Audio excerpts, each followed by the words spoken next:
All right, we've talked about cells. Now let's get into tissues. What are tissues? Tissues are groups of similar cells and their extracellular products that carry out a common function. Tissues provide protection for all of your body structures. They facilitate body movement. They make up all of your organs. Everything in the body is going to be made up of groups of cells working together in a tissue.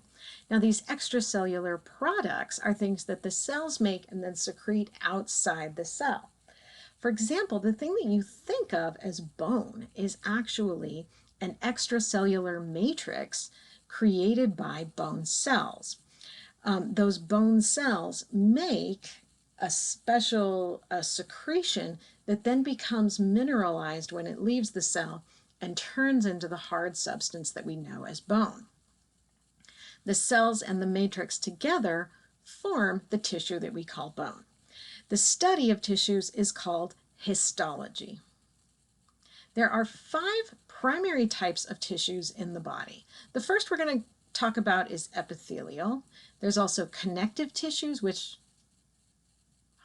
I know, hard to believe they connect things, muscle tissues, which move things around, and nervous tissues that send signals. Now, these epithelial tissues are going to cover all the surfaces inside and outside the body and separate the outside of the body from the inside of the body.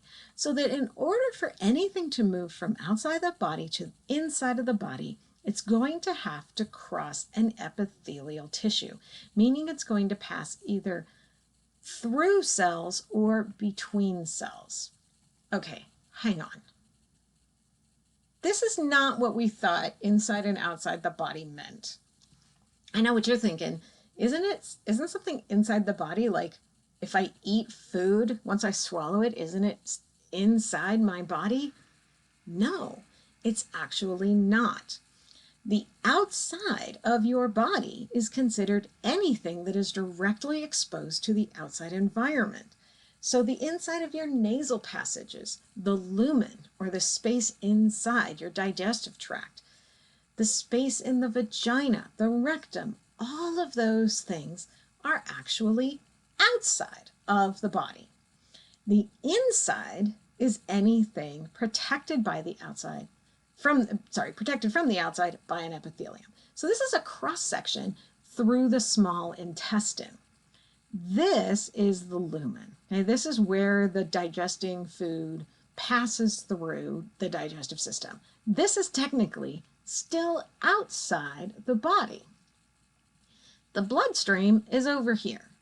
In order to get into the bloodstream, which is definitely inside the body, materials have to pass across this tissue that lines this lumen of the digestive tract. Wackadoodle, right? I just love anatomy. It's constantly taking our brains and going, what?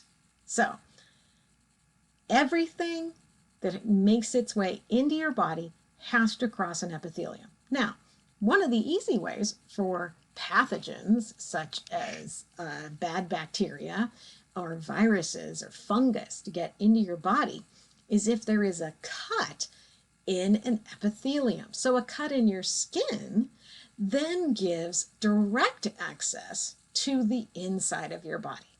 That's why cuts are bad. It's not the end of the world. Put a Band-Aid on it, okay? You're going to be fine.